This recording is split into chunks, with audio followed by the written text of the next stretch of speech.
Okay, the date is June 28, 2014. Place is Walter Sabo's home. The person being interviewed is Walter Sabo.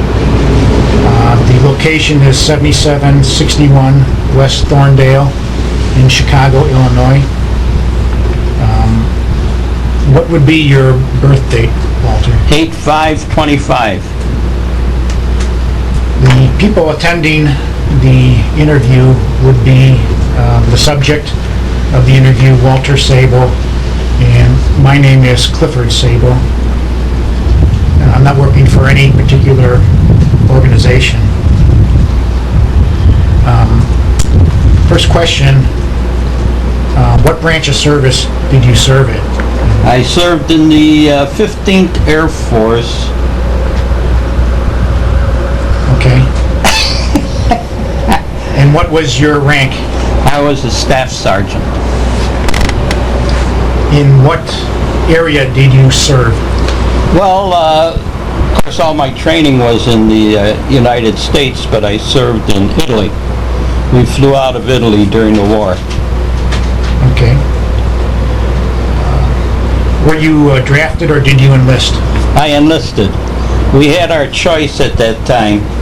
If we went down to a certain branch of service, you could sign up and they would put that qualification to your draft board, and if there was an opening at the draft board for that particular service what you enlisted in, you may have a chance of going there. But they actually put you where they needed you. Okay. Where were you living at the time you enlisted?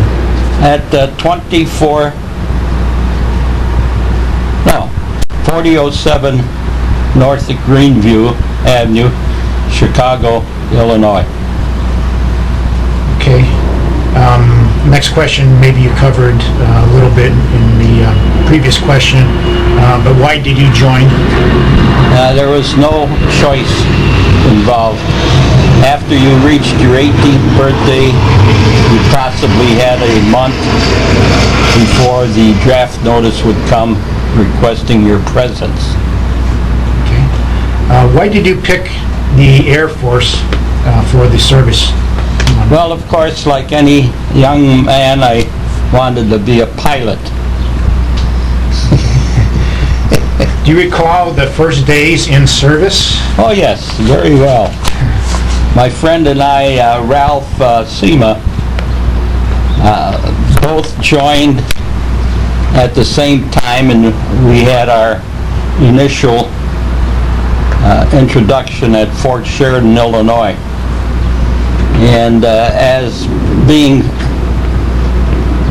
first join up, basically you went through all different kinds of health tasks, tests, and you got your equipment, your military uniforms, and so on and so forth. So you basically picked up all of your equipment that you would be needing in the foreseeable future.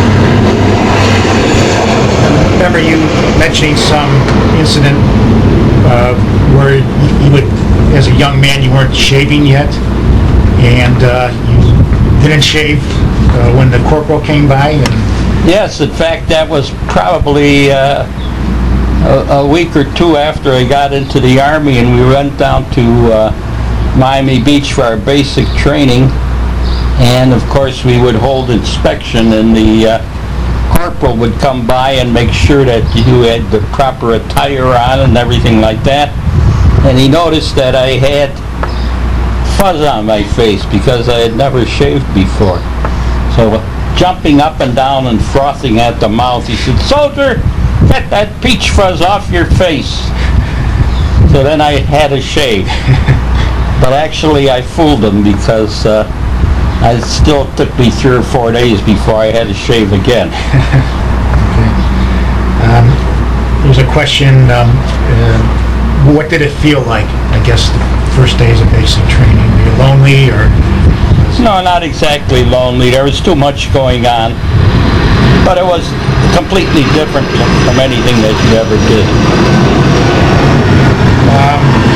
Any other boot camp experiences or training experiences you'd like to share?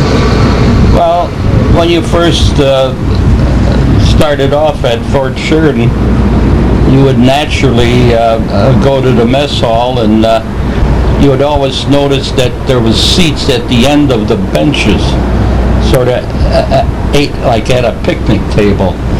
So those openings would always mean that you were probably a new inductee, and you would have to go for the additional coffee or the additional milk or whatever was needed at the table. Do you remember your instructors, I guess other than the corporal who yelled at you for not shaving? No, not really. Okay. I probably wanted to forget their names as quickly as possible. Okay, last question for the beginning of your service. How did you get through it? Were there friends that helped you through it, or camaraderie, or? Yes, I would say so. You were all in the same boat, so it wasn't bad. It was just like something entirely new, but you accepted it. Okay. Which wars did you serve in? Well, not only the Civil War, but the Spanish-American War and World War I. But I finally ended up my career in World War II. Okay, we'll take it as World War II as a Right. serious answer. I guess this is kind of a redundant question. Where exactly did you go? I guess did you go to North Africa before you went to Italy? Yes. Yes, actually what it was, we went to Miami Beach, Florida for basic training. And then we went to Kingman, Arizona for gunnery school. And we went to Dyersburg, Tennessee for our flight training with our new crew members. Okay. Do you remember arriving, and what was it like? I guess that could be either basic training or else when you were in a combat theater as well. Well, that was later on, after we finished our training in Dyersburg, Tennessee. We did not get leave, and we went to Lincoln, Nebraska, and they told us to pick up an airplane in Lincoln, Nebraska, and fly it to Italy, to the combat zone in Italy. So we all ended up in Lincoln, Nebraska, and we checked out our new plane and all the new equipment that we had, our survival kits, our Mae West, and different things of that nature. And we tested the plane out to make sure that it met all the specifications that it should. And after a couple of days of practice with the plane, we started on our journey. So our journey initially was to go to Bangor, Maine. I don't recall the flying field there exactly, but prior to that, the radio man was from a town in New York State. So we used that as an excuse that we were having little problems with our plane, and we landed in the neighborhood of the radio man's hometown. And the rest of the crew with the radio man went and met his parents, and they went out to dinner, and they left me guarding the plane because actually the airfield was more or less secluded, and they had various ramps where the planes would be amongst the trees and conditions of that type. When you arrived in Italy, did you find was it like a culture shock of sorts? Oh yes. When I don't know, when they're talking about the arrival in Italy, are they interested in the stops that we made with our plane? No, I was just curious as to the life of the people there compared to the life of the people in the United States. Well, yes, in a way, but it was a pretty dismal affair when we arrived there because it was at nighttime and it was cold and dreary and rainy. And at the particular tent that I was assigned a cot at, they were having a going away party. One man was crying on his cot because he thought he had some problems at home with his wife. Another man was pretty well boozed up. And one man was plinking away on his guitar and singing a song. So it was a rather dismal going away party, but evidently this airman had finished his tour of duty and that was the going away party for him, and I was taking his place in the tent. Okay. What was your job assignment? I was as a lower ball turret gunner on a B-17, which was a bomber. Did you see combat? Yes. Were there many casualties in your unit? Oh yeah, there were quite a few. You would see the planes go down. You would see the people bailing out. You would see the planes drop out of formation and evidently crash in their final destination. Tell me about a couple of your most memorable experiences. Well, I would have to go back to my training days when in the airplane that we flew in, the door that clamped the ball turret shut had a faulty lock on it. And actually the door blew off once we were in the air, and I was extremely frightened because the suction wanted to actually pull you out of the ball turret, but I had a safety belt that they provided in the ball turret, which was around my back, and that held me in place. I know you had an experience where your plane was actually hit by a shell. Can you go into more details on that? Yes, well, on that, what happened, we knew something had hit the plane because we had been flying over the target, and all of a sudden the right wing kicked way up, and we could feel the thump in the plane shudder. But evidently the pilot asked the upper ball turret gunner and myself, the lower turret gunner, if they could see any damage on the plane. And as we looked, we couldn't see anything. So that's what we reported to him. But when we landed on the ground, we ran over and took a look at the right wing, and there had been a hole that had been punctured by an 88 anti-aircraft shell. And it had gone through the wing of the plane, and had gone beyond the wing of the plane to a higher level, and evidently exploded at that higher altitude. Okay. I know I've heard a story about some crash at one of the air bases. There were some observers watching, and Well, that happened on, I don't remember the exact mission, but out of the formation there was usually one plane that was assigned a camera plane. And the tail gunner and one of the waist gunners would have extra special cameras that they had some training with, that they would take pictures of the flight as it went along, the beginnings of the flight over the target, and so on and so forth. But as we were on our return trip, we had the go-ahead to pull out of the formation as soon as we hit the Adriatic Ocean, and a camera plane would shoot back to the base first because they would like to develop the pictures of the bombing raid and all that went on. And as we landed our plane and pulled into our revetment, the rest of the formation came in.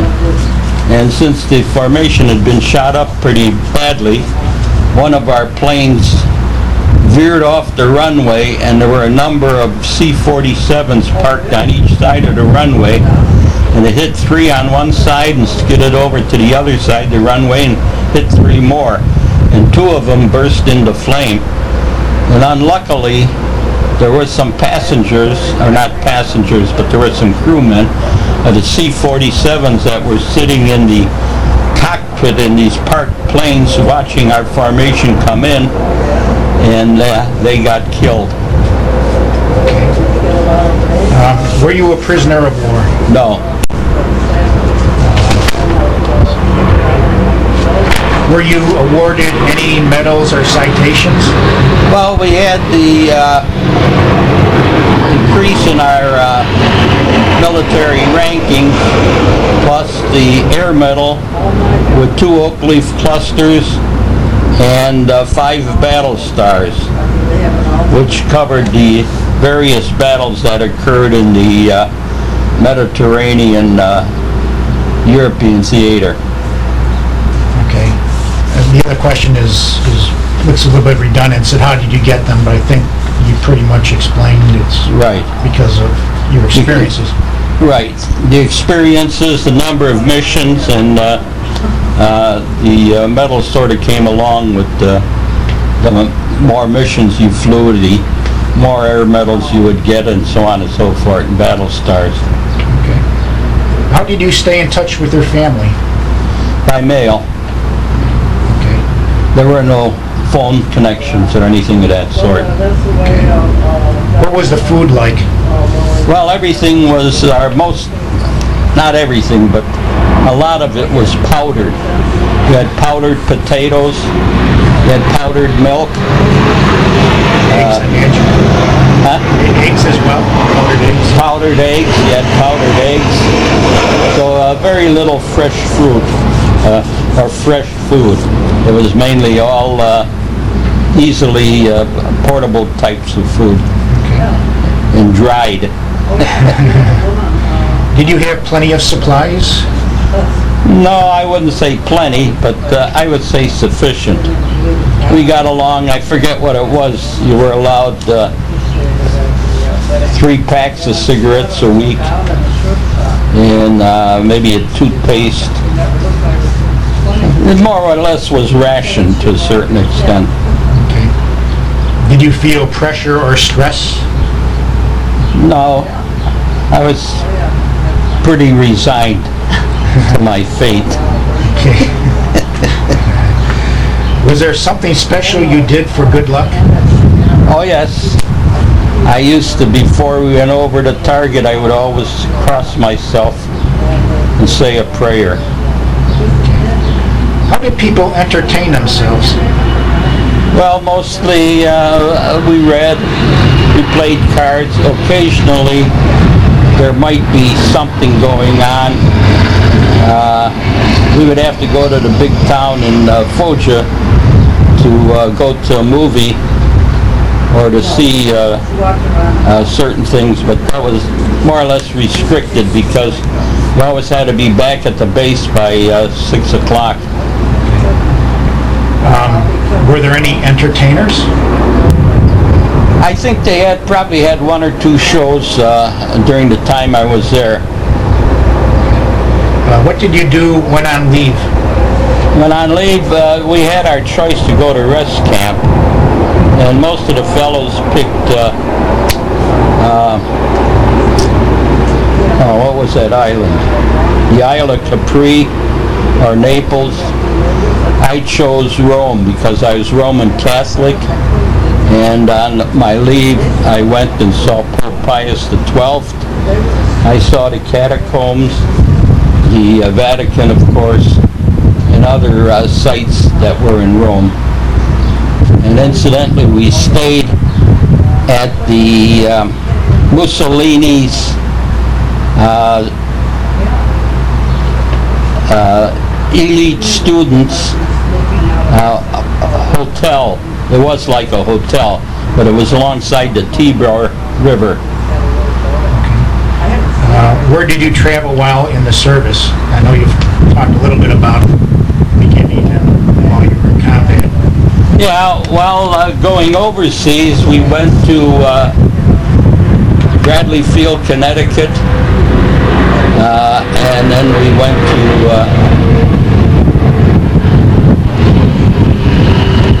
Newfoundland. And from Newfoundland, we flew to the Azore Islands. And from the Azore Islands, we flew to Marrakech, North Africa. And then we flew to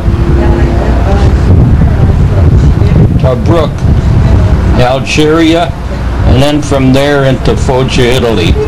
And then on the return trip, we flew our plane back, almost identical route. Okay. Do you recall any humorous or unusual events? Quite a few. Yes. Okay. I don't know where to start on that. Maybe the most humorous? Yeah, the most humorous, I don't know. What were some of the pranks that you or others would pull? Well, as I may have mentioned in my memoirs, our crew came in second at Dyersburg Air Force Base. They had a overall test on athleticism, flying, plane identification, many other things, but at any rate, we did get a prize money. And when we landed at the Azore Islands going overseas, we saw that there was a beached freighter on the shoreline. And when we got to our landing spot, we asked about it, and they said that it was loaded with 5-star Portuguese brandy. So we bought 2 cases, and we each split, we had 2 bottles each. Do you have photographs? Oh, well, there are some photographs, not many. Who are the people in the photographs? Well, in one case, it's one of my tent mates, and the other, no one, in fact, when we went to rest camp, I borrowed a camera because no one thought to bring a camera with them when they were going overseas. So weren't that many pictures that were taken. I know you do have the photograph of the Virginia gentleman and her crew Right. amongst them. Okay. What did you think of your officers and fellow soldiers? Well, you had good ones and bad ones. Did you keep a personal diary? No, I did not. Luckily, my friend Bart, who was the tail gunner on our plane, did keep more of a library, but it's basically just the flights that we were on together. But I had more missions than all the other crew members except for the navigator. And so I flew with other crews quite a bit. Next segment is after service. Do you recall the day your service ended? Yes, it was on November 7th, 1945. Where were you at the time? We were in Santa Ana, California. So my friend and I, that I had just recently made friendship with, we decided to save on the train fare back to Chicago and hitchhike. So we had a long adventure doing that. Okay. What did you do the days and weeks afterwards, after your service? Well, actually, I had planned, or at least my father wanted me to go to college. But many of the colleges were pretty well filled up. So you had to make out applications. And in the meanwhile, let's see. I don't remember. Oh yes, I got a job. And it was working in the plastic industry. But that lasted until I got an okay to go to this small college in Indiana.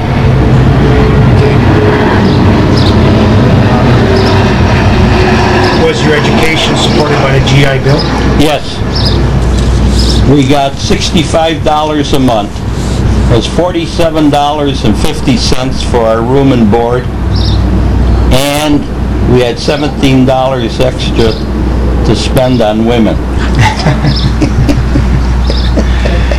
Okay, we won't go into the quality of the women that you spent the money on. Did you make close friendships while in the service? Yes, but as it happened on many of your service friendships, there were a few that continued on after the war. I would say I probably made friends with two servicemen, my tail gunner and also one of the other fellows that I had met in gunnery school. Okay. So I know you continued your relationship with your tail gunner. For how long did that relationship last? Until he passed away in 2006. Okay. And the same way with the other fellow that I knew, he probably passed away in the year 2000. Okay. Did you join a veterans organization? Yes, but sort of later on in life, I joined the VFW, Post 3579 of Park Ridge. This is the later years. What did you go on to do as a career after the war?